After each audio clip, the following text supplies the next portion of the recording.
Hey friends, welcome to Talk About Topeka. That means it's Tuesday night at 9:30 and you're watching us on my TV. Thank you so much for tuning in.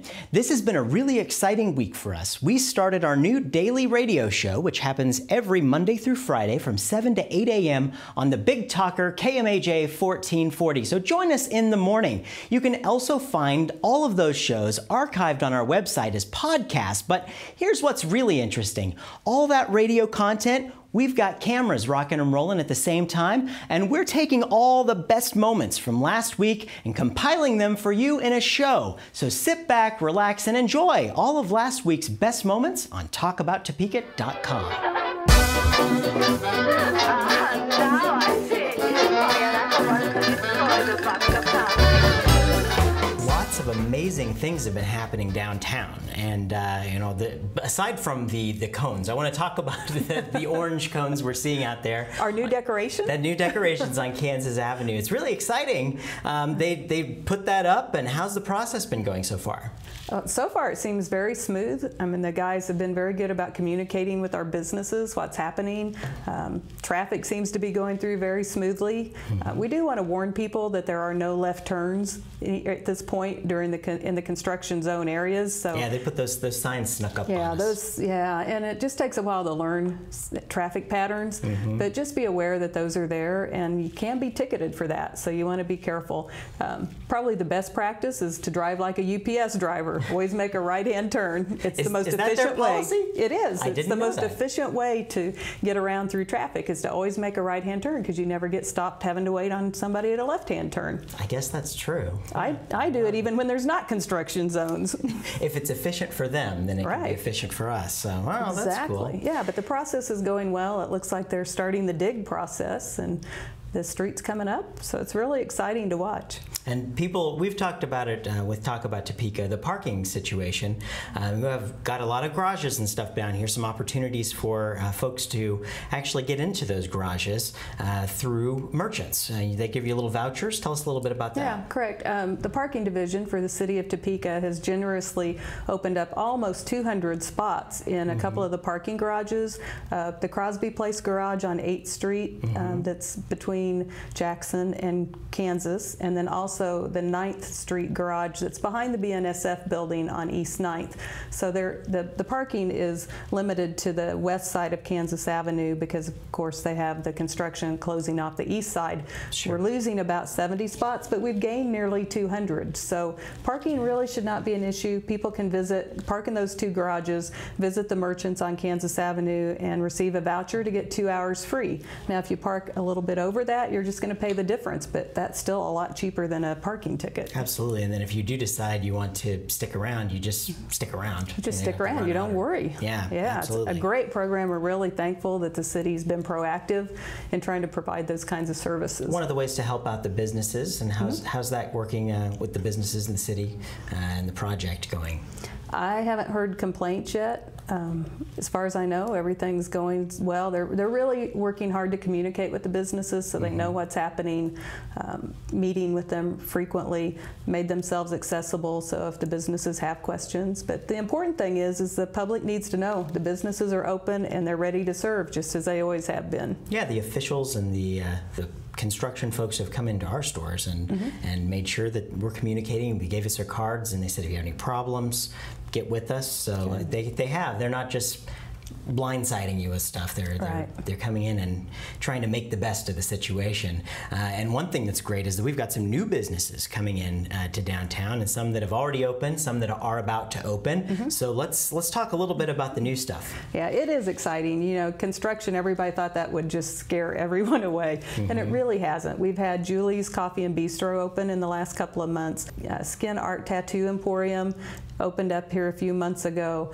We're about to have World Cup open up at 8th and Kansas. World Cup's coming. That's World pretty Cup, cool. we're excited. The Cellar at 5th and Kansas in the lower level, that just recently opened up. There's also some meeting space opened up in the 3rd floor of New Century Credit Union. That's a really pretty cool space. It's kind of an art gallery, and So there's a lot of things happening. Even people who have existing businesses have decided to expand or do some additional things. And I think even in your building, you've added blends. Yep, blends hair salon. Yeah, so it's great. They're really a great little addition to our building, and it's great to know that we're seeing a lot of businesses coming to this area. I think the excitement of downtown is kind of igniting a fire right now. Well, and there's even a new clothing store coming, but I don't know when it's opening yet. More. It'll be in the 700 You'll have to block. come back and tell us when you can spill the beans on that. Yeah. Well, Jamie, this guy who's in the studio with us right now is Phil Grecian. I know you guys know each other on Facebook. We're like BFFs on Facebook. Yeah, but she's got a much bigger head in real life. Yes, that's what he said. Yeah, because I've never met you in real life. No, so, you know, I've done things with KTWU Lights Camera Auction. I've done all those things, but I always get stuck on I'm selling the dog food and the English muffins and those sorts of things. And you're always on the arts nights and the tux nights. Well, so yeah. I never ended up seeing you. I know. Well, I MC the auction, but every once in a while they let me take some time off, and then one of the other people on staff MCs, so I've just missed you a little bit. Yeah. It's crazy. It's I know, crazy. I know. And you do have a regular human head. I do. It is Wow. regular. It is pretty regular. Speaking of that auction, when I was a little kid, you remember Amanda Livingston? Oh, sure. Amanda and I did them together for years, yeah. Her and her son was just a great friend of mine. Like, from my mom used to babysit him when we were kids. So we grew up together. And when she would do that, I remember going there when you were there. Yeah. And I used to get to honk the horn with the air horn at the Expo Center, the air which horn. I thought Chris was the gets coolest excited job about that. ever. Oh, yeah. You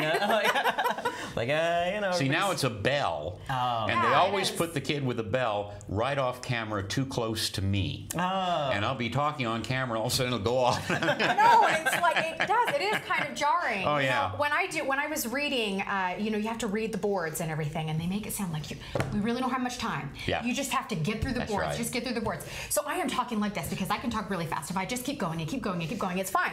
And so finally they're like, slow down. Yeah, slow down. Chill. Relax. What happened to you? And I'm like, didn't you guys tell me to hurry and read this? you It is can't, not fun. You can't keep them happy. Anyway, It's just, yeah. So we do have a lot of common ground here, and something else too that is coming up is down in the break room. Of course, they have this wonderful cabaret theater. Last year, you did the Drunkard, and you are bringing it back. It was gangbusters last year. Everyone was buying tickets. Yes, I mean, yes. seriously, there were like single random tickets like, for sale. It's like sure. that's all you could get. pretty much sold out before it opened. Yeah. I mean, that's a big deal. Tell us about the Drunkard. Oh my. Well, it's There's a been lot to around, yes, it's been around in Topeka since 1960. And I joined the show in '63. I was 3 years old. I was 3 years old. And I was in it for about 8 years. Karen Hastings joined the show a couple of years after I did. And we were in it for years, and then Dale moved it to Apple Valley. Dale Easton moved it to Apple Valley, and then moved it back here, and finally moved it into the Showcase Dinner Theater, which I had founded and then left, so he stepped in. And it just kept going until, I think about 1987, he stopped for a while, and then we brought it back in 2001. And we've been doing it ever since, here and there. We found, I think, the perfect venue at the break room because it's a small enough house that there are no bad seats. You're literally just feet away from the stage. In it. Yeah. Yeah, absolutely. And you can see everything, and and the actors are right there. And the Drunkard has always been a very personal show. You know, you don't put the Drunkard on a gigantic stage 40 feet from your audience, because the people on stage, myself included, spend a lot of time giving the audience trouble. And I think it will be, when we open, it will be the 874th performance. But who's really keeping tabs on that, right? I am. This is amazing. So you've actually adapted the show. We didn't, Dale did. It was just Dale that did it. It was so Dale. You're doing exactly where it came from Dale. Yes, and that's an interesting story, because Karen started the Karen Hastings Players, which then became Arts Inc. It's kind of the same thing. And she called me and asked me to do some mentoring, because I'd started theaters before. I started the one in Gage Park, and I'd started the Showcase and some other things. And so I said, okay, and we ran it for a while. Karen ran it. I just wrote a lot of the plays. And then Dale said to Karen, you know, it's time to bring the Drunkard back. And she said, oh. And he said, I will give you the blocking for it, because we already had the script, because both Karen and I had been in it. But Dale always put his scripts out with no blocking and no business in it, because people had a tendency to drive into Topeka or fly into Topeka, sit in the audience, and try to copy it all down and then steal it and go someplace else with it. In fact, I knew of one that I happened to accidentally run into at one point. So he never put any business in his scripts. So he said to Karen, well, I will give you the script with all the business in it. And she said, okay, fine. And a little bit later, he called me up and we were talking on the telephone, and I said to him, Trigger, you sound great. And he said, well, I feel great. And I said, well, good, we're looking forward to this. And he said, so am I. And I said, I'll talk to you in the next couple of days. He said, okay. We hung up, he went over, lay down in his bed, and died. Oh. And Karen called me at 3 a.m. and she said, Dale's dead. I said, no, he's not. I just talked to him. And she said, I'm standing in his apartment. Oh. And he died. Well, she said, what are we going to do now? We owe it to him to do the show, but he was going to give us all the business and blocking. And I said, we're going to sit down and remember all the business and blocking. Because I played 3 roles in it. She played at least 2 roles in it back in the 60s. And I said, we're just going to remember it. So we sat at her dining room table over 2 nights and just remembered it. There was a lot of muscle memory involved, because you had to get up and say, okay, then I stood here, I stood here and I did this. Oh, you did, and we'd write it all down. And then I typed it out. And we opened the show then a year later without Dale, but in Dale's memory, and we changed the name of it from The Drunkard to Dale Easton's The Drunkard. Very fitting, absolutely. Absolutely. He was always afraid people would forget him. Yeah. And I said, who's going to forget you? I think that's a typical fear, though. Oh, I think so. So that's kind of how we can be remembered, are the things that we kind of leave behind. Exactly like the right. Plays, exactly the blocking, right. which I haven't done any of that. I may have to do that well, to get me going. But over 100,000 people have seen The Drunkard. Yeah. Over, gosh, since 1963, how many years is that? 1960, I beg your pardon. How many years? That's a lot of years. And just on top of what The Drunkard is, it's a style and a genre of theater and a performance that we don't typically get to see. So keeping that alive very historically is really great. Have you noticed that the actors who come in there, they're used to one way, and you have to almost retrain them and break them and start them over for The Drunkard? Yeah, I say to them, forget every bit of training you ever had. This is different. And that's the other thing, you know, trying to explain to an actor who's never, because there's comedy and there's farce and there's melodrama, and then there's The Drunkard, which is way over the top and very full of energy and just as corny as it can be, and very with the audience constantly. And it's hard to explain. Just last night I said to one of the actors, he was doing something, I said, don't do that. You're thinking about it too much. This character is a cartoon, and essentially the whole show is a 3-dimensional cartoon. And we have a ball. That's a great way to describe it. You know, we get asked that all the time. Well, what's it like? And it's like, I asked you that the other day. Remember, we were off the air? Just come to the show and see. You have to experience it. Yeah, I said, oh, but Chris, just tell me, is it good? Is it good? And he was like, it is good. It is very good. He goes, I wouldn't have it in the break room if it sucked. Yeah. You know, go. And the thing is that you tell somebody, you know, to come and see it because it's something you've probably not experienced before, unless you've seen The Drunkard. Right. And there are those diehard people who every time they have seen it, or they've seen it tons of times, and they say, "Oh, we get to throw the popcorn. We do the, you know, and no throwing popcorn. None of that. No. And that's the thing I tell them. No, none of that. Yeah. Unless you want to stick around afterwards and clean it up. Yeah. I want to talk a little bit about what's happening at the library this summer.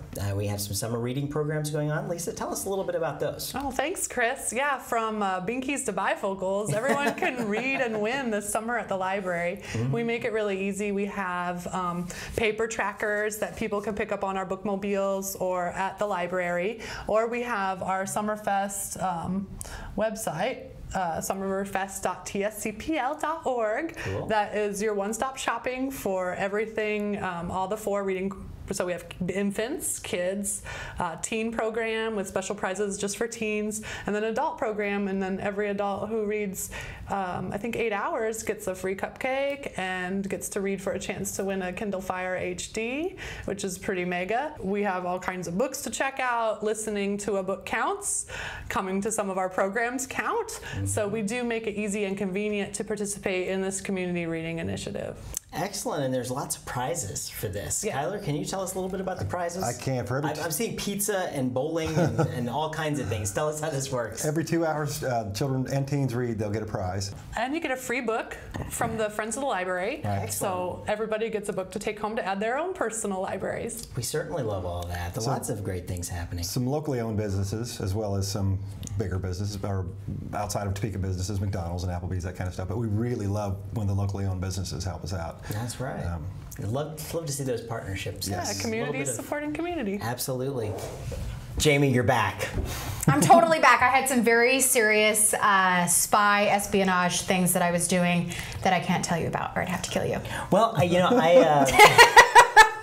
I don't doubt that, not one bit, but super secret operations. I didn't know Jamie's actually on the SWAT team. Exactly, yes, something like that. She can bench press Chuck Norris. So she does it all the time. No kidding. Okay, we're here with Kyler, of course. Everybody knows Kyler as the rock star. And of course, you're back again. You would have known Kyler had you been here earlier. She got here in the middle of his song, and then we talked a little bit about with Carice, after that. And he was packing everything up, and I was like, well, since Carice talked a little bit about it, why don't you come back in here and talk to us about the event with Specs? Okay, Specs is a huge deal. Let's talk about it. It's happening. It's amazing. We feel really grateful and lucky. Every Sunday night starts at 5 o'clock. And it started just as a family jam. I've been doing what I do in this town for about 12 years.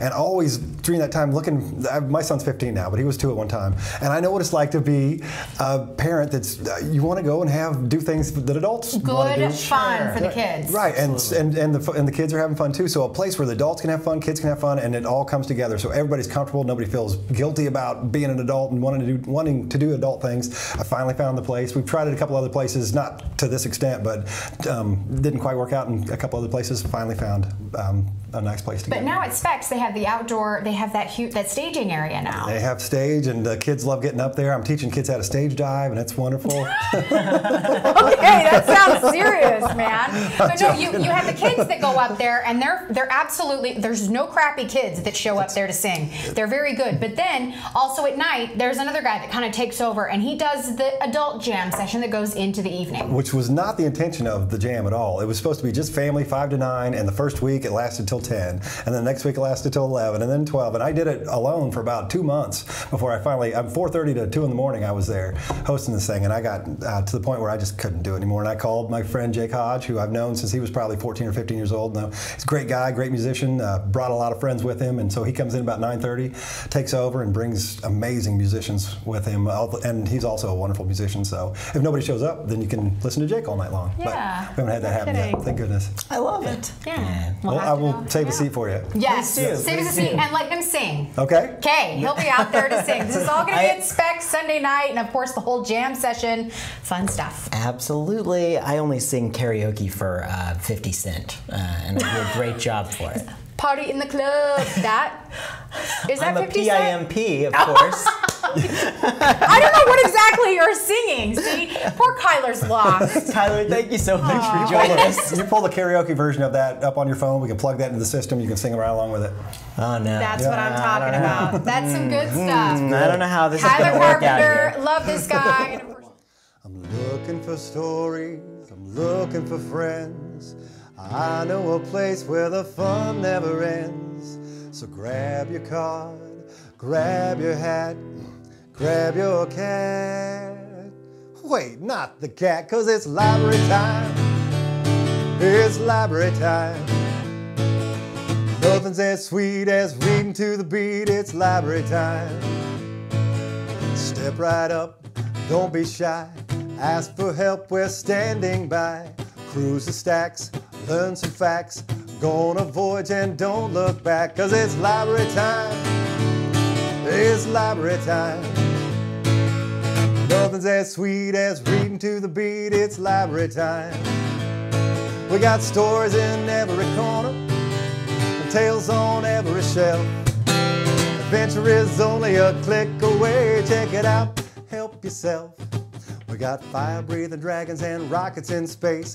Climb the tower or win the race. The lightning thief, Tom and Hook 2, 39 clues and Winnie the Pooh. 'Cause it's library time, it's library time. Nothing's as sweet as reading to the beat, it's library time. Hanging out in the library with friends and family. It's my favorite place in town for a book borrowing spree. Pokemon, Katniss, Harry Potter, Nancy Drew, Batman, Pete the Cat, and Scooby-Doo. Diddly diddly diddly, it's library time. It's library time. Nothing's as sweet as tweeting to the beat, it's library time. Yeah, it's library time. It's library time. Nothing's as sweet as reading to the beat. This place can make your life complete. So come on by and take a seat. It's library time. Check it out. That's Gene Marshall wrote that song. And Tommy Mall's guitar. So we hope you had a great time with us tonight as we're in the Talk About Topeka blimp floating over downtown Topeka. And as we look out there, we can see all of those construction cones in downtown. It's really exciting, looking good. We're really excited for when that project's going to be going. We're really excited that you've joined us here tonight. We're really excited that you'll join us every Monday through Friday on the Big Talker KMAJ 1440 from 7 to 8 a.m. with, of course, the lovely Jamie Slack joining us there. And we want you all to keep talking about Topeka, and the best way we can do that is to take our guests, give them one interview and 3 ways to stay informed to our audience. So if you'd like to find out more about that, visit our trifecta, the television, radio, and internet versions. You can find out all about it on talkabouttopeka.com. Until next week, you guys keep talking about Topeka. Can I say that enough? I don't know.